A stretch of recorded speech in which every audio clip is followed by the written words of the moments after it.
Ce soir, je voudrais vous parler d'un sujet que j'aborde pas souvent, mais comme il faut annoncer tout le conseil de Dieu, il faut en parler. Et il faut en parler aussi autour de nous. Je vais vous parler de l'enfer et du jugement. Donc c'est un message qui normalement s'adresse en priorité à des païens, à ceux qui ne sont pas convertis.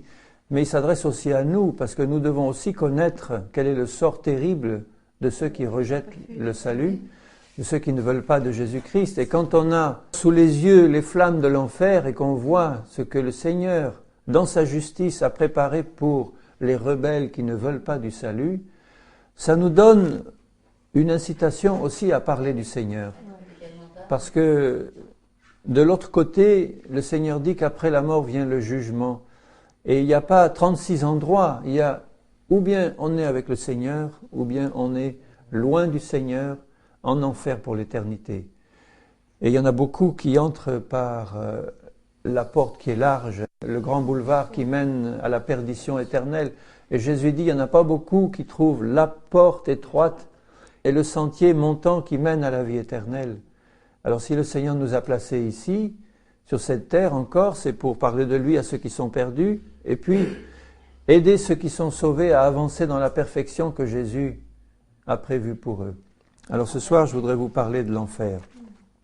Vous savez que la Bible parle beaucoup du feu éternel, de la géhenne, de l'enfer et du châtiment des impies. Et là, je ne vais prendre qu'un seul évangile, l'évangile de Matthieu et quelques passages dans les épîtres. Mais déjà dans l'évangile de Matthieu et dans les paroles mêmes de Jésus-Christ, vous verrez à quel point le Seigneur parlait souvent de la géhenne, de l'enfer, du châtiment éternel et du châtiment qui attend les rebelles et ceux qui refusent le Seigneur ou ceux qui ne veulent pas se repentir. Donc nous devons nous aussi parler de l'enfer. Quelquefois j'entends des chrétiens dire « Ah, moi je veux surtout jamais parler de l'enfer parce que ça fait peur aux gens et je veux que les gens y viennent par amour pour le Seigneur et pas par peur. » C'est vrai. Mais il vaut mieux venir au Seigneur par peur que d'aller griller dans l'enfer pour l'éternité. Et de toute façon, il y a des âmes qui sont endurcies contre l'amour du Seigneur. Quand on leur parle de l'amour du Seigneur, elles se moquent. Il faut leur parler de l'enfer et des flammes éternelles et de ce qui attend, le terrible jugement qui vient sur les rebelles. Il faut leur parler. Il ne faut pas avoir de crainte à parler de l'enfer. Il ne faut pas, bien sûr, passer notre temps à parler de l'enfer à ceux qui nous entourent. Mais il faut en parler et le Saint-Esprit va nous conduire par moments à parler uniquement de l'amour du Seigneur à des âmes, parce que ce sont des âmes qui ont été brisées, qui ont été fatiguées par la vie, qui sont malades, qui sont souffrantes et qui cherchent une délivrance. Mais il y a aussi des âmes endurcies, des âmes dans le péché, des âmes qui ont 10 fois, 20 fois entendu la grâce de Dieu et qui ont refusé. Il faut leur parler du jugement éternel et de l'enfer. Il faut leur annoncer qu'il y a un Dieu de sainteté qui ne va pas laisser passer le péché et les moqueurs et qu'après la mort, eh bien, le jugement attend toutes ces âmes-là et c'est un jugement éternel dans des souffrances atroces et horribles et qui n'ont pas de fin. Il y en a qui ne comprennent pas et qui disent « Mais enfin, si Dieu est un Dieu d'amour, il ne peut pas avoir imaginé un châtiment aussi horrible que l'enfer éternel pour ceux qui le refusent. » Mais on ne peut pas juger Dieu ni ce qu'il fait. C'est pas à nous de dire « Mais que fais-tu ? Pourquoi as-tu fait ça ?» Dieu nous a prévenus. Il nous a dit « Il y a un jugement, il y a un enfer. » Et ça rend le paradis et le ciel encore plus désirables. Parce que quand on voit les merveilles que Dieu a prévues pour ses enfants, pour ceux qui acceptent le Seigneur, les merveilles du nouveau ciel, de la nouvelle terre, de la nouvelle Jérusalem et de l'éternité avec Dieu, et combien c'est simple d'accepter le Seigneur par la foi et de rejeter toute notre vie de péché pour nous tourner vers lui. Invoquer le nom du Seigneur et on est sauvé. Et quiconque invoquera le nom du Seigneur, mais d'un cœur sincère, sera sauvé. Et quand on voit qu'il y en a qui s'endurcissent et qui ne veulent pas du salut du Seigneur, et combien de chrétiens aussi qui s'endurcissent dans le péché en croyant être sauvés. C'est terrible. Je dirais que c'est presque encore plus terrible ça, parce qu'il y a des églises où on endort les chrétiens, où on les endort avec toutes sortes de pommades et de fausses doctrines, et où les enseignements ne sont pas conçus pour garder les chrétiens éveillés au Seigneur. On les endort avec un enseignement sur le salut éternel qui n'est pas du Seigneur du tout. On leur dit, mais une fois que tu as ton salut, eh bien tu es sauvé pour l'éternité, tu es sous la grâce de Dieu, tu peux faire n'importe quoi. Après tout, si tu te sépares de ta femme, si tu vas en trouver un autre, si tu vas boire de la drogue maintenant et te saouler, eh bien tu as accepté Jésus comme ton Seigneur et Sauveur, tu es toujours sous la grâce du Seigneur. Ce genre d'enseignement-là, ce sont ceux qui viennent du plus profond de l'enfer, et ce sont ces enseignements-là qui envoient des milliers d'âmes en enfer. On peut perdre son salut si on renie le Seigneur, si on retourne dans le monde à ce qu'on a vomi. Eh bien le Seigneur nous reniera et nous rejettera aussi. Il est fidèle pour ne jamais rejeter ceux qui viennent à lui. Mais il est dit que si nous renions le Seigneur, lui, il nous rejettera aussi. Si nous le rejetons, eh bien il ne peut pas nous imposer son salut de force. Donc il faut parler de ça. Il faut parler de ça. Alors je lirai dans l'évangile de Matthieu ce qui est dit sur la colère à venir. Nous savons que Dieu est un Dieu de grâce. Et je veux toujours revenir à la grâce du Seigneur, parce que c'est la grâce de Jésus qui nous fait échapper à la colère à venir. Mais ça veut dire qu'il y a une colère qui vient sur les fils de la rébellion qui ne veulent pas du plan du Seigneur. La grâce est donnée par Dieu pour nous en faire sortir, comme un don gratuit. Mais il y a une colère qui vient, et dans Matthieu 3, on voit dans le ministère du prophète Jean-Baptiste, un ministère vraiment de prophète qui prêche la repentance et qui demande à ceux qui vivent dans le péché de se repentir. C'est la prédication de l'Évangile au départ, la prédication de Jean le Baptiste, la prédication de Jésus dès le départ, la prédication des apôtres, des disciples, ça a été dès le début, repentez-vous, repente-toi, repentez-vous, prêchez la repentance et le royaume de Dieu. Il n'y a pas d'entrée dans le royaume de Dieu sans repentance. Et si Dieu nous demande de prêcher la repentance, c'est qu'il est possible à tous les hommes de se repentir, parce que le Saint-Esprit est répandu dans la terre entière actuellement, et qu'il pousse dans la bonté de Dieu les hommes à se repentir.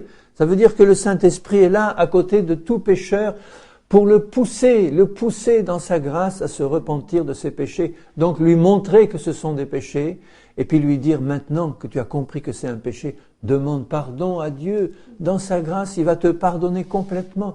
Le sang de Jésus va effacer tous tes péchés. Le Saint-Esprit va rentrer en toi et te purifier entièrement. L'eau du baptême, l'eau du Saint-Esprit, tout ça sont des moyens que le Seigneur a donnés pour se purifier, pour que nous soyons purifiés par le Seigneur. Il nous veut purs. Il nous veut un temple saint pour abriter son esprit. Et donc, il commence son message en disant « Repentez-vous ». Il dit dans Matthieu 3 et au verset 8 « Produisez du fruit digne de la repentance et ne prétendez pas dire en vous-même « Nous avons Abraham pour père ». Car je vous déclare que de ces pierres, Dieu peut susciter des enfants à Abraham. Déjà la cognée est mise à la racine des arbres. Les arbres, là, ce sont les hommes. Les hommes sont comparés à des arbres. Nous sommes tous des hommes avec des racines et la cognée de Dieu, elle est placée à nos racines. Et il est dit que tout arbre qui ne produit pas de bons fruits sera coupé et jeté où? Au feu. Il n'est pas dit qu'il sera évaporé dans le néant ou qu'il disparaîtra. Il est dit tout arbre qui ne produit pas du bon fruit sera coupé le jour du jugement et jeté où? Au feu. Et c'est un feu, nous savons lequel. C'est le feu de l'enfer, c'est le lac de feu, c'est l'éternité en enfer avec le diable et ses anges et le faux prophète qui seront là tourmentés pour toute éternité. Et là, le critère que Dieu dit, c'est porter du bon fruit. On ne peut pas porter du bon fruit en dehors de Jésus-Christ. C'est lui le cep, il faut qu'on soit attaché au cep pour qu'on porte du fruit. Et c'est là le message de Jean le Baptiste. Tout arbre qui ne porte pas du bon fruit sera coupé et jeté au feu. Et il annonce comment nous pourrons porter du bon fruit. Moi, je vous baptise d'eau pour vous amener à la repentance, mais celui qui vient après moi est plus puissant que moi. Je ne suis pas digne de porter ses souliers. Lui, il vous baptisera du Saint-Esprit et de feu. Il a son vent à la main, il nettoiera son aire, il amassera son blé dans le grenier, mais il brûlera la paille. La paille, ce sont les rebelles. Ce sont ceux qui refusent d'être purifiés par le Saint-Esprit que Dieu envoie pour purifier le monde. Et il dit là que la paille sera brûlée dans le feu qui ne s'éteint pas. C'est terrible, hein? Le jugement de Dieu vient sur les rebelles qui n'acceptent pas son salut. Et Dieu nous prévient clairement qu'il y a un feu qui ne s'éteint pas et que dans ce feu seront jetés tous les rebelles. La paille, c'est ce qui reste, il n'y a pas de fruit là-dedans, hein. Le bon fruit, il sera engrangé dans le ciel du Seigneur. Dans Matthieu 5, juste à côté, au verset 22, et rappelons-nous que dans ce sermon sur la montagne, Jésus enseigne ses disciples, hein. Ce sont les disciples qui l'enseignent. Et il parle à ses disciples en leur disant, au verset 22, « Mais moi je vous dis que quiconque se met en colère contre son frère mérite d'être puni par les juges, que celui qui dira à son frère « Raka » mérite d'être puni par le Sanhédrin, et que celui qui lui dira « Insensé, fou » mérite d'être puni par le feu de la géhenne. Vous vous rendez compte ce que dit le Seigneur à ses disciples? Il dit, si tu gardes de l'animosité, de la colère, de la haine dans ton cœur contre ton frère, et puis on voit que le reste de l'enseignement de la parole, c'est contre quiconque. C'est pas seulement contre ton frère, c'est contre quiconque. En un sens, tous les hommes sont frères dans la chair, hein. Il dit là que celui qui se met en colère contre son frère est un meurtrier qui mérite d'être puni par le feu de l'enfer. Parce que Jésus sait très bien que cette colère-là, c'est une colère meurtrière, c'est une colère qui a poussé Caïn à tuer son frère Abel. Donc c'est un esprit de meurtre qui se manifeste et nous savons que tous ceux qui sont au Seigneur ne peuvent pas être animés par un esprit de meurtre. Nous avons l'esprit du Seigneur qui est un esprit d'amour. Jésus nous demande de nous aimer les uns des autres. Le signe numéro 1 que nous appartenons au Seigneur, c'est l'amour qui met dans nos cœurs. L'amour qui est capable de supporter les injustices, ce qui nous est fait comme mal. C'est le béaba de la vie chrétienne. Supporter l'injustice sans avoir de l'amertume, de la colère, de l'animosité. Et là, bien-aimés, il faut que nous, chrétiens qui avons accepté le Seigneur, nous puissions veiller attentivement sur nos pas pour ne jamais garder la moindre amertume, la moindre colère, la moindre animosité contre quiconque. Si nous gardons cette amertume-là, et si nous ne nous repentons pas devant le Seigneur pour demander que le sang de Jésus vienne effacer ça, en nous remplissant de l'amour du Seigneur envers tous ceux qui nous entourent et qui nous ont fait du mal, eh bien cette amertume-là va produire petit à petit des rejetons et elle va infecter tout l'être. C'est bien l'enseignement de la parole. L'amertume va infecter tout et si nous restons dans cette amertume-là, c'est la perdition du feu éternel qui nous attend. Aussi simple que ça. J'ai lu un témoignage d'une femme qui avait été amenée par le Seigneur en vision à visiter l'enfer. Et c'était une expérience très pénible pour elle. Et là, dans l'enfer, le Seigneur lui a montré une femme qui brûlait dans le feu. Et cette femme avait été une chrétienne très engagée, qui avait prêché la parole, qui avait amené énormément d'âmes au Seigneur, et qui avait marché un temps avec Dieu, mais dans la puissance du Saint-Esprit. Et un jour, elle a appris que son mari l'a trompée. Et son mari, quand il a été découvert, il a demandé pardon. Mais cette femme n'a jamais pu pardonner à son mari. Elle a toujours, même si elle a pardonné du bout des lèvres, elle a gardé dans son cœur une profonde amertume contre son mari qui, au cours des années, s'est développée. Et un jour, ça a explosé. Elle a tué son mari.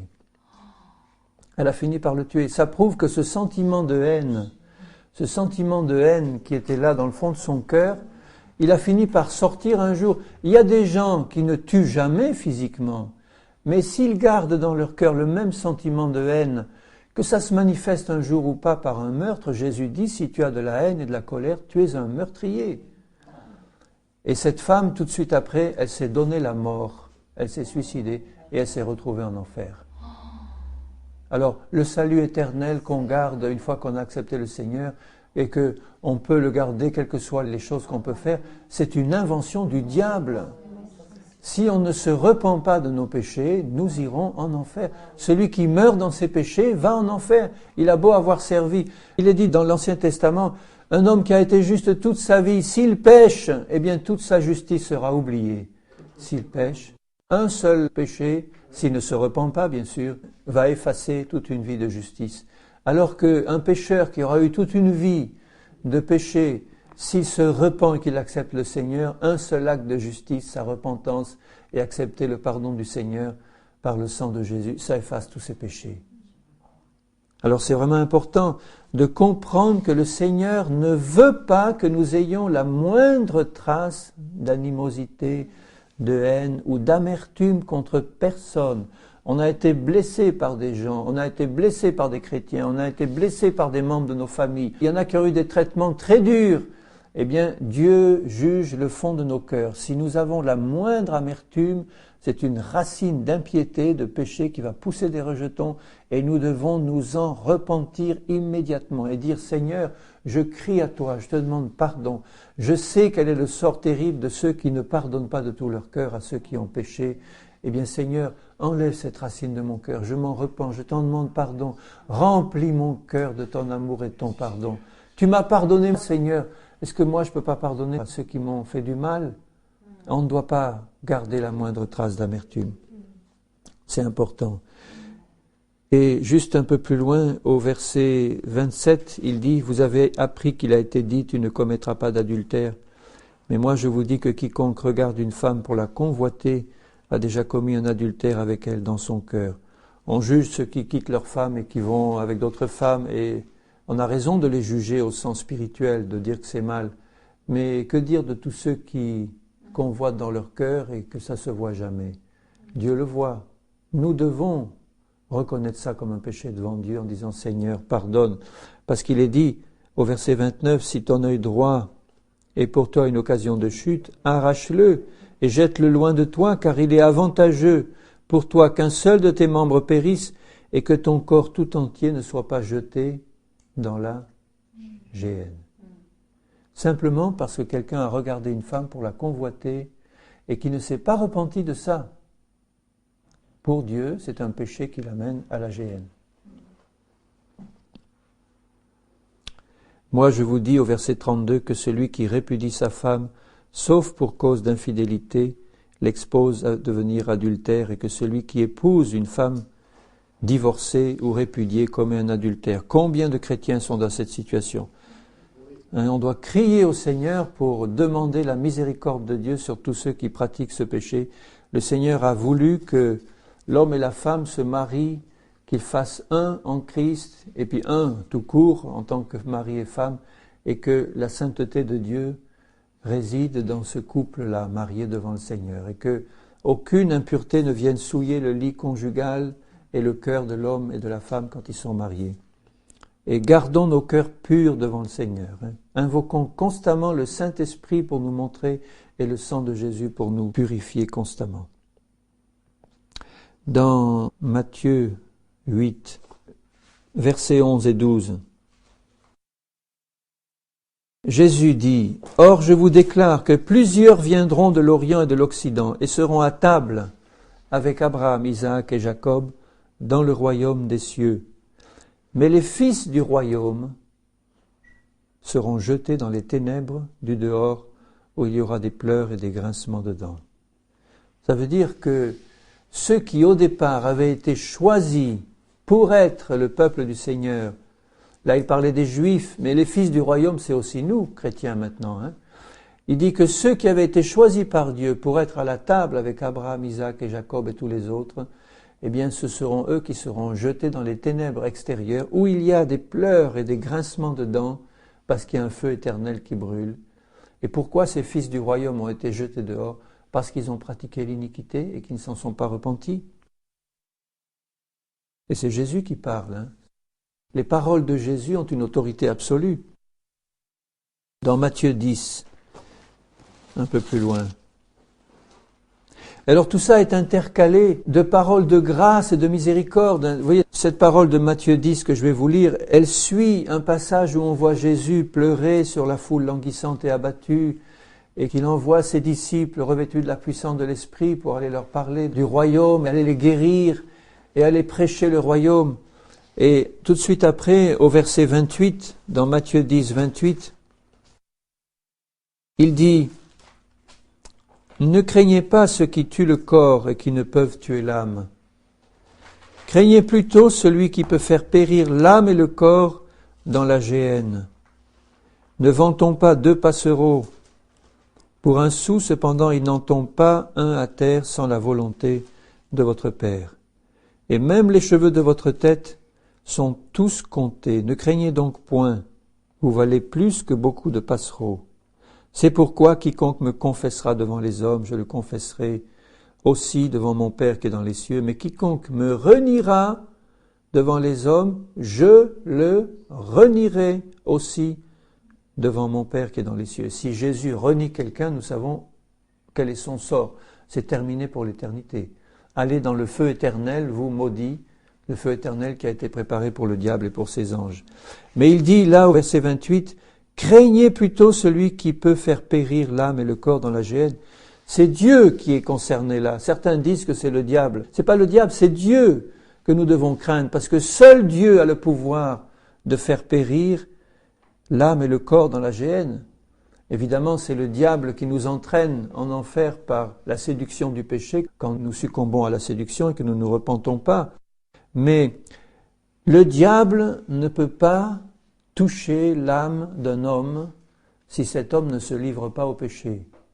Le diable ne peut rien faire contre l'âme d'un homme qui ne se livre pas au péché.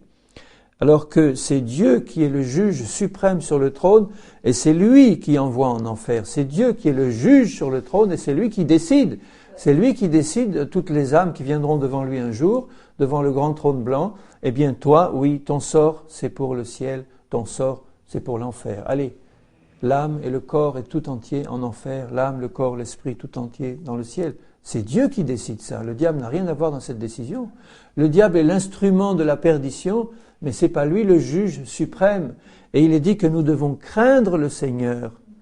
Craindre dans le bon sens, c'est-à-dire, Seigneur, je sais que tu es un Dieu plein d'amour et de miséricorde et que je peux compter sur ton pardon, ta grâce. Je peux confesser mon péché de tout mon cœur et tu es là. Tu me corrigeras s'il le faut, mais tu me tiens dans ta main, dans ton amour. Moi, je n'ai pas à craindre d'être abandonné par Dieu si je reste constamment ma main dans la sienne. Jamais il ne m'abandonnera. Il sera toujours là pour me fortifier, pour me secourir. Mais si moi, il vient de le dire, je le renie, celui qui le renie, il le reniera. Et il le reniera justement. Et celui qui sera renié par le Seigneur, il saura que c'est juste et il saura pourquoi. Parce que lui-même a renié le Seigneur. Il a entendu parler de Jésus, ou bien il l'avait accepté une fois et il l'a renié. Et son sort, c'est dans le feu éternel. Celui qui conservera sa vie la perdra. Un peu plus loin dans Matthieu 13,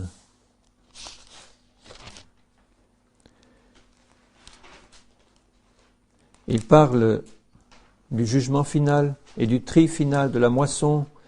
Dans Matthieu 13 et au verset 40, il parle de la fin du monde. Matthieu 13, 40. Or, comme on arrache l'ivrée et qu'on la jette au feu, il en sera de même à la fin du monde. Le Fils de l'homme enverra ses anges, qui arracheront de son royaume, parce qu'ils y étaient plantés dans le royaume de Dieu, qui arracheront de son royaume tous les scandales et ceux qui commettent l'iniquité. Et ils les jetteront dans la fournaise ardente où il y aura des pleurs et des grincements de dents. Alors les justes resplendiront comme le soleil dans le royaume de leur Père, que celui qui a des oreilles pour entendre, entende. Nous ne sommes justes que par la grâce de Dieu, par la foi dans le salut que Dieu nous donne en Jésus-Christ. Il n'y a que cette justice-là qui est acceptable à Dieu. La justice par la foi dans le nom et le sang de Jésus, par la repentance de nos péchés que le Saint-Esprit nous montre, et le rejet de nos péchés, parce qu'il ne s'agit pas de se repentir pour retomber constamment et en permanence dedans. Je me repens et je dis Seigneur, je les rejette et je demande ta grâce pour rester fidèle. À partir de là, le Saint-Esprit me donne sa force et je persévère dans la communion avec le Seigneur, dans la prière, dans la lecture de la Bible, dans la communion fraternelle, dans le pain et le vin. Et je reste fortifié par le Saint-Esprit jusqu'à son retour fidèle et marchant avec lui. Mais le dernier jour, eh bien, les anges feront le tri, ils arracheront du royaume de Dieu tous les scandales et ceux qui commettent l'iniquité. Et puis, sous-entendu, qui ne s'en sont pas repentis. Il faut non seulement se repentir de son iniquité, mais entrer pleinement dans le salut que Dieu nous donne.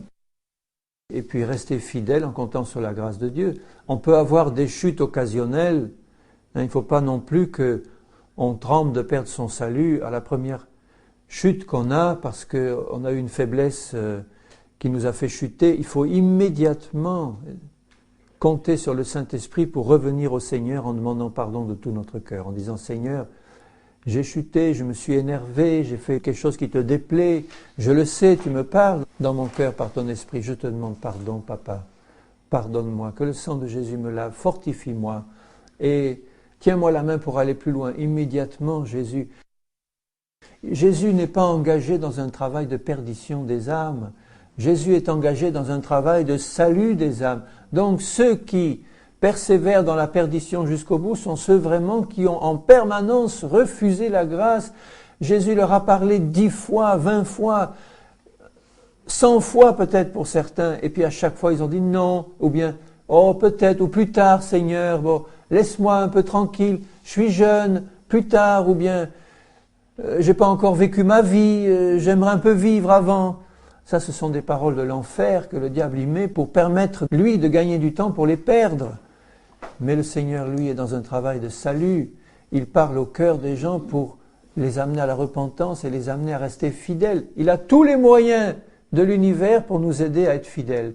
Il a tous les moyens possibles et imaginables. Il a déjà tout prévu dans son amour. Il a le sang de Jésus. Il y a la parole du Seigneur. Il y a le Saint-Esprit. Il y a le nom de Jésus. Il y a toute la puissance de Dieu, sa grâce, qui sont à ma disposition pour me permettre de tenir debout par la grâce du Seigneur. Donc, si vraiment ceux qui ont refusé, qui se sont endurcis, quand ils arriveront au jugement, qu'ils entendront cette voix terrible, va dans le feu éternel qui a été préparé pour le diable et ses anges. C'est une parole terrible qui résonne pour l'éternité dans les oreilles de ceux qui vont l'entendre. Et ils sauront, avec des hurlements de douleur, ils sauront que c'était juste, qu'ils ont résisté au Seigneur. Le Seigneur leur a envoyé des prophètes, le Seigneur leur a envoyé des enfants, ces enfants qui ont témoigné, qui ont parlé, et puis 1 fois et 2 fois et 10 fois, et à chaque fois il dit « Ah oui, tu m'intéresses » ou bien « Oui, je vais aller à ta réunion, mais bon, finalement, je ne suis pas prêt. » Ou bien « Oh, écoute, faut pas me forcer, hein, écoute, plus tard on en reparlera. » Ce sont des paroles terribles parce que demain t'appartient pas. Il y en a qui sont morts d'un accident de voiture en sortant d'une réunion où ils avaient dit non au Seigneur. Dans Matthieu 18, cette parabole du riche et de son serviteur méchant qui n'avait pas voulu pardonner, là encore, et qui n'avait pas voulu remettre sa dette à quelqu'un qui le suppliait, dans Matthieu 18. Et il termine, le Seigneur, cette parabole en parlant de celui qui n'avait pas voulu pardonner et remettre sa dette, au verset 34, il dit, Matthieu 18, 34, « Son maître, c'est le nôtre, c'est notre Père Céleste, son maître irrité le livra au bourreau, jusqu'à ce qu'il eût payé tout ce qu'il devait, et il devait des centaines de milliards, et c'est pas en prison qu'on peut les payer, donc c'était pour l'éternité. C'est ainsi que mon Père Céleste vous traitera. » Il parle à ses disciples, vous traitera si chacun de vous ne pardonne à son frère de tout son cœur. Ça veut dire que Dieu n'aura aucune pitié à ce moment-là, au moment du jugement. Il a pitié maintenant, il a de la compassion. Mais le jour du jugement, aucune compassion, aucune pitié. Tu as été prévenu 100 fois. Dieu t'a dit, aimez-vous les uns les autres comme je vous ai aimé. Toi qui te dis chrétien, tu n'as pas voulu pardonner cette petite dette ou la remettre à ton frère qui t'en suppliait. Tu as fait preuve de dureté, tu l'as fait payer, tu l'as fait mettre en prison. Ça veut dire que tu n'as pas voulu lui pardonner. Eh bien, je te livre au bourreau et tu y resteras pour l'éternité. C'est ainsi que mon Père Céleste vous traitera. Dieu va lui remettre toute sa dette qui avait été enlevée par le sang de Jésus, toute la dette de ses péchés passés que le maître compatissant avait ôté, il la lui remettra dessus, tu payeras tout. Et nous savons qu'il est impossible de payer la dette de nos péchés autrement que par la repentance et le sang de Jésus. C'est impossible de payer la dette de nos péchés. Donc si Dieu nous remet la dette de nos péchés dessus, c'est pour l'éternité, bien-aimés, c'est pour l'éternité. Il ne faut pas jouer avec le manque de pardon, jamais, jamais. Il faut que ce soit planté dans nos cœurs de chrétiens, là je parle aux chrétiens, que jamais nous ne devons nous permettre de ne pas pardonner de tout notre cœur à quelqu'un qui nous a fait du mal, ou à quiconque. Jamais. Pas la moindre trace de haine. Dis Seigneur, sonde-moi, sonde mon cœur, montre-moi si j'ai la moindre trace de haine envers mon père, ma mère, mon frère, ma sœur, mes enfants, peu importe, enfin, quiconque, vivant ou mort, même des morts, il y a des gens qui haïssent encore des morts. Eh bien, jamais la moindre trace de haine. Seigneur, pardonne-moi, purifie-moi par le sang de Jésus, remplis-moi de ton amour, Seigneur. Donc ceux qui ont de la haine encore dans leur cœur, ce sont ceux qui veulent la garder. Et ça, c'est terrible. On ne doit pas garder et vouloir garder la moindre haine, la moindre animosité contre ton frère, ta femme, ton mari, ceux qui sont les plus proches, surtout. Dans Matthieu 22 et au verset 13, c'est à propos de ce festin des noces où le maître envoie ses serviteurs dans les chemins, méchants et bons, pour les faire entrer dans la salle des noces, mais avant d'entrer, ils devaient mettre un vêtement de noces, un habit qui leur était offert par le maître avant d'entrer. Et tout le monde était là. Et au milieu des invités, le maître voit quelqu'un qui s'était introduit. Il s'était introduit dans le royaume de Dieu, non pas dans le ciel éternel, là. C'est le royaume de Dieu, c'est-à-dire l'Église visible sur la terre, le royaume de Dieu. Il s'était introduit sans habit de noces. Il aperçut là, au verset 11, un homme qui n'avait pas revêtu un habit de noces. Ça veut dire que c'était quelqu'un qui faisait semblant d'appartenir à l'Église, mais qui n'était pas purifié, vraiment. C'est ça que ça veut dire. Il n'était pas purifié par le sang de Jésus et par la foi. Il était là au milieu des autres, là, dans l'Église de Jésus, mais il n'était pas passé par la porte, par la repentance. Il n'avait pas revêtu l'habit de noces. Il lui dit, mon ami, comment es-tu entré ici sans avoir un habit de noces ? Cet homme eut la bouche fermée. Il ne pouvait rien dire. Alors le roi dit au serviteur, liez-lui les pieds et les mains et jetez-le dans les ténèbres du dehors où il y aura des pleurs et des grincements de dents, car il y a beaucoup d'appelés mais peu d'élus. Ce sont des phrases terribles si on y réfléchit. Et c'est prononcé par un Jésus plein de grâce et d'amour. Il faut parler de ces choses, il faut dire jamais tu n'arriveras à faire le mur pour entrer dans l'église de Jésus sans être lavé et purifié dans le sang de Jésus. Tu ne peux pas te permettre d'être dans une église chrétienne et pratiquer le péché. Tu ne peux pas te permettre d'être dans une église chrétienne et avoir de la rancune ou de la haine contre ton frère ou quiconque. Tu ne peux pas te permettre d'être dans une église chrétienne et de pratiquer n'importe quelle forme de péché. Tu n'as pas l'habit de noces. Et quand le maître arrive, quand le Seigneur arrive, celui-là, qu'est-ce qu'il est ? Ça me fait penser le jour de l'enlèvement. Un sera pris, l'autre sera laissé. Quand le maître va arriver, au beau milieu d'une réunion d'église, là, il les voit tout de suite, ceux qui ont l'habit de noces et qui sont prêts. Et toi, tu pars, viens. Et les autres, ils restent. Ils vont pas forcément perdre tout leur salut, ceux qui vont rester après l'enlèvement. Mais il y en a beaucoup qui ne supporteront pas la grande tribulation qui vient et qui accepteront la marque de la bête. Et qui seront perdus pour l'éternité. Ça sera trop dur. Mais là, il lui dit, tu fais semblant d'être et tu n'es pas, liez-le et jetez-le dans les ténèbres du dehors. Vous voyez que Dieu ne prend aucun ménagement. Il ne les prend pas en disant, bon, on va te prendre gentiment et te poser là, dans les ténèbres, gentiment. Attachez-le, liez-le et jetez-le. C'est un Dieu terrible, c'est un feu dévorant. Autant la compassion du Seigneur est immense, merveilleuse et glorieuse, autant son jugement est épouvantable, c'est un tonnerre, une voix terrible qui retentit. Alors, n'hésitons pas, parlons du Seigneur. Amen. Tant pis s'il se moque de nous, tant pis si... il y en a qui se moqueront, il y en a qui refuseront. mais il y en a qui vont accepter et qui vont être sauvés. Dans Matthieu 24, juste à côté, verset 45, vous voyez que la plupart de ces paraboles que je vous cite là, ce sont des paraboles qui s'adressent à des chrétiens. Parce qu'il parle à ses disciples, il parle des serviteurs fidèles, de ceux qui auront bien employé les dons qu'il leur a donnés, etc. Rappelez-vous la parabole de celui qui n'avait qu'un talent, qu'il a caché, puis il a été jeté lui aussi dans les ténèbres extérieures. Tout ça, ce sont des serviteurs du Maître. Donc, il y en a beaucoup plus de paraboles qui parlent du jugement du feu éternel pour les chrétiens que de paraboles qui parlent pour les païens. Moi, ça me frappe quand je vois tout ce que je lis là. Au verset 45, il dit « Quel est donc le serviteur fidèle et prudent que son maître a établi sur ses gens pour leur donner la nourriture au temps convenable ?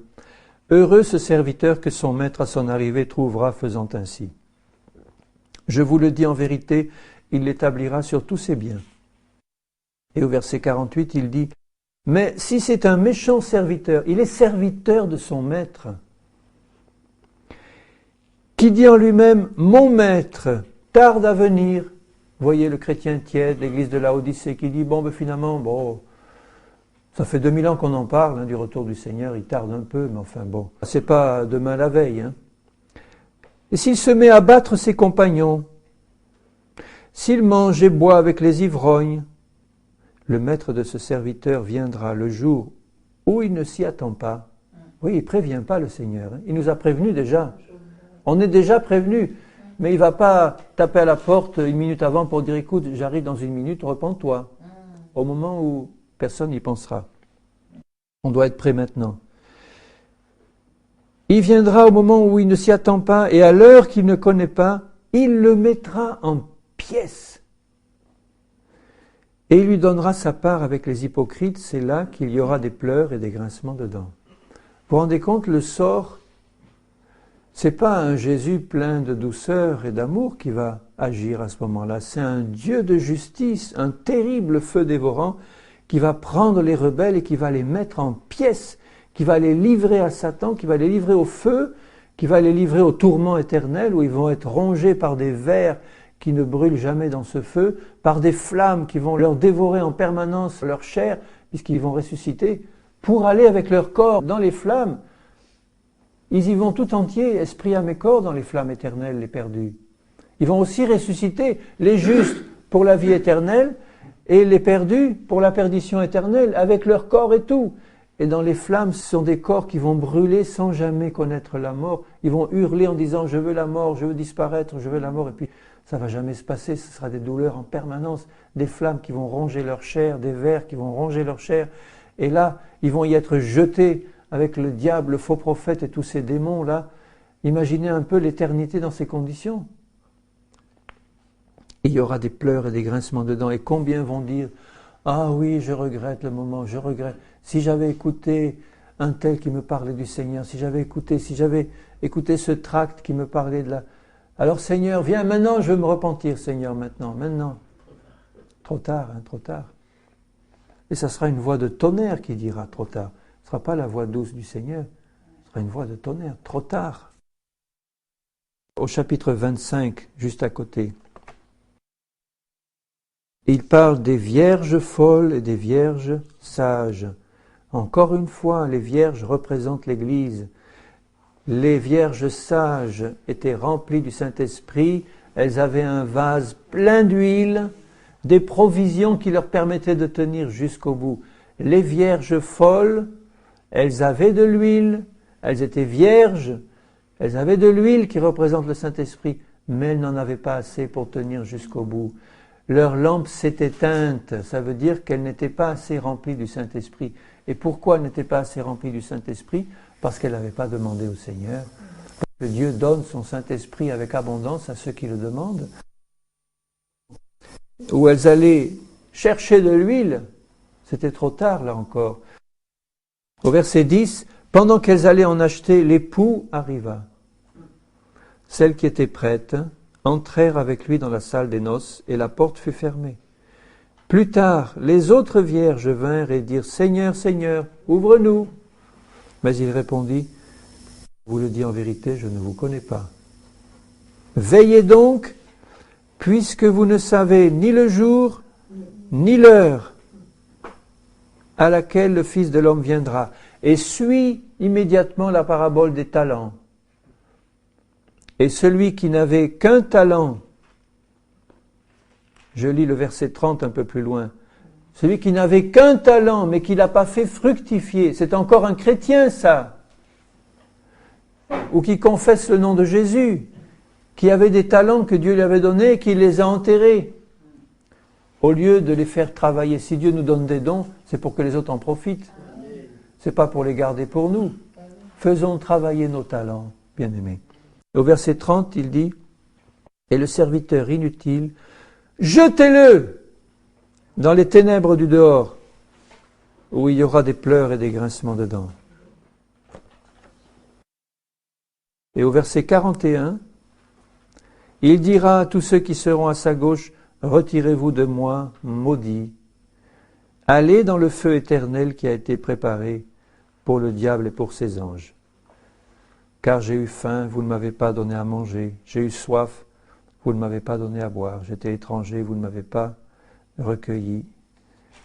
J'étais nu et vous ne m'avez pas vêtu. J'étais malade et en prison et vous ne m'avez pas visité. Vous voyez tous ces actes de bonté et d'amour qui étaient là devant ces personnes, qu'elles auraient pu faire, ces actes-là de bonté et d'amour, et ces gens-là ne les ont pas faits, et ils ne se sont pas repentis surtout de ne pas les avoir faits.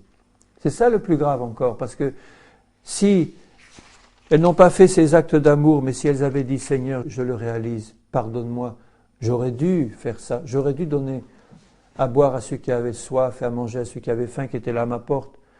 J'aurais dû le faire, Seigneur, tu m'avais montré. Et puis on a dit « Oh ben non, finalement, il mérite bien ça, hein, ça va lui faire une bonne leçon, allez ». Et puis on n'a rien donné. On croyait faire l'œuvre du Seigneur, même en ne lui donnant pas.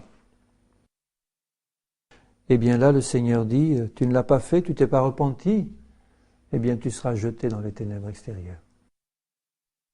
Et au verset 46, ceux-ci iront au châtiment éternel, mais les justes à la vie éternelle. Alors je m'arrête là pour l'évangile de Matthieu.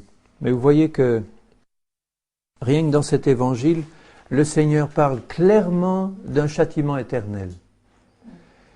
Et il parle d'un châtiment éternel pour tous les rebelles qui n'ont pas accepté sa grâce et son salut. Et il parle d'un châtiment éternel pour tous ceux qui faisaient partie de son peuple et qui lui ont désobéi.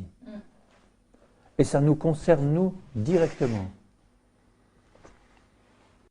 Je vais terminer en lisant 3 versets dans d'autres passages.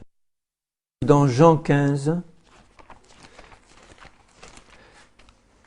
parce que ce sont encore des paroles de Jésus. Dans Jean 15 et au verset 6, « Si quelqu'un ne demeure pas en moi, il est jeté dehors, comme le sarment, et il sèche. Puis on ramasse les sarments, on les jette au feu et ils brûlent. » Là encore, il parle à des chrétiens.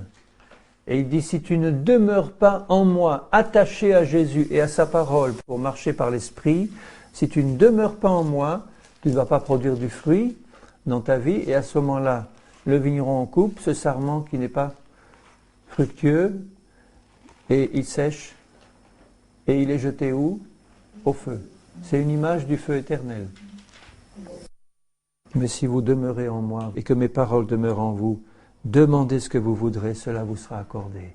Toujours la grâce du Seigneur qui est en parallèle avec sa justice et sa sainteté et son jugement. Toujours, les deux ne peuvent pas être séparés. Hein. Je reviens constamment à ça. Il ne faut jamais ne prêcher que la grâce ou ne prêcher que l'enfer. Ce n'est pas l'évangile du Seigneur. Mais il faut prêcher la grâce et la justice de Dieu en Jésus-Christ et l'enfer et le jugement pour ceux qui refusent sa grâce. Ça va ensemble, ça. C'est tout l'évangile qu'il faut prêcher. Il ne faut pas laisser de côté cet aspect-là. Sinon, les pécheurs endurcis n'ont pas la crainte du Seigneur. Ils s'imaginent que, ils pourront vivre éternellement avec Satan en s'amusant. C'est pas ça. Dans 1 Jean, chapitre 2, verset 9, Celui qui dit qu'il est dans la lumière et qui a de la haine, qui est son frère, est encore dans les ténèbres. Et nous savons que les ténèbres, c'est le royaume de Satan. Il est le prince des ténèbres. C'est le domaine de Satan. Donc si la haine est dans le cœur de quelqu'un, il appartient à Satan. Il est dans les ténèbres.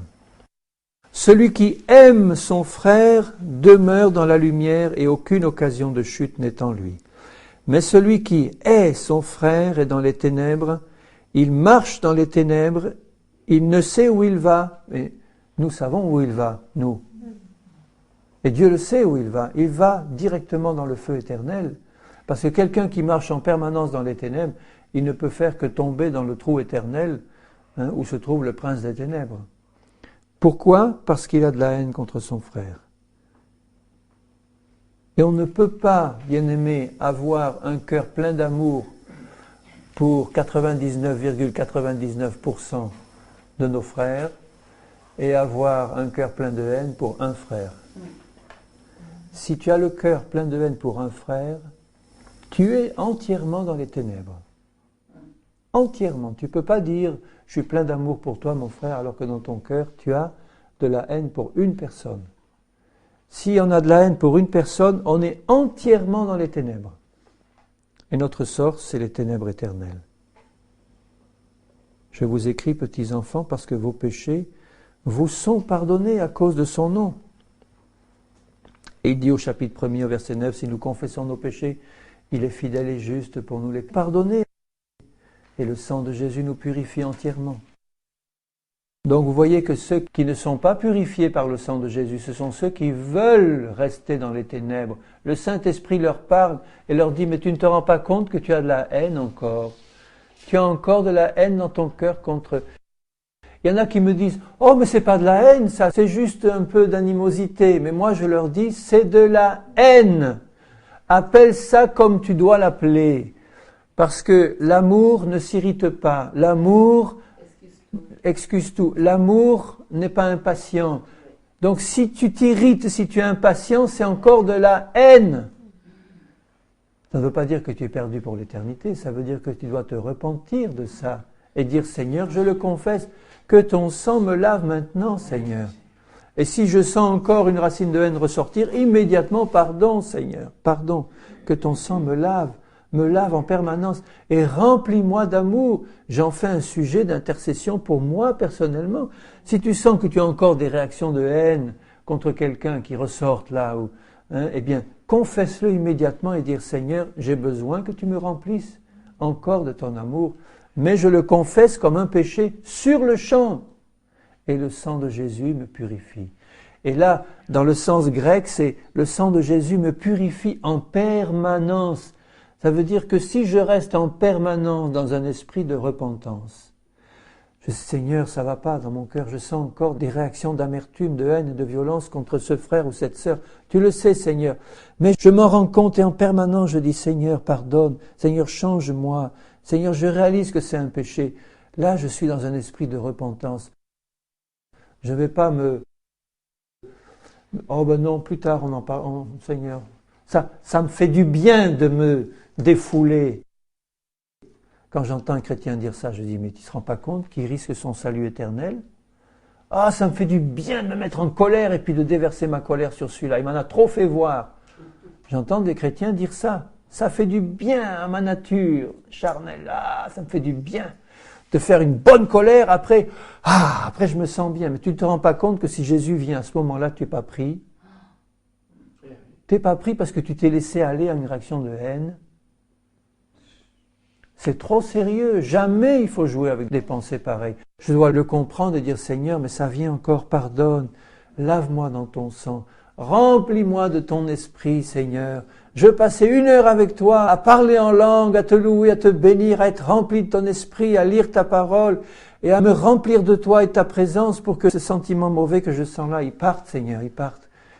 Et Dieu, dans sa fidélité, il va me remplir. Amen. Parce qu'il veut me bénir.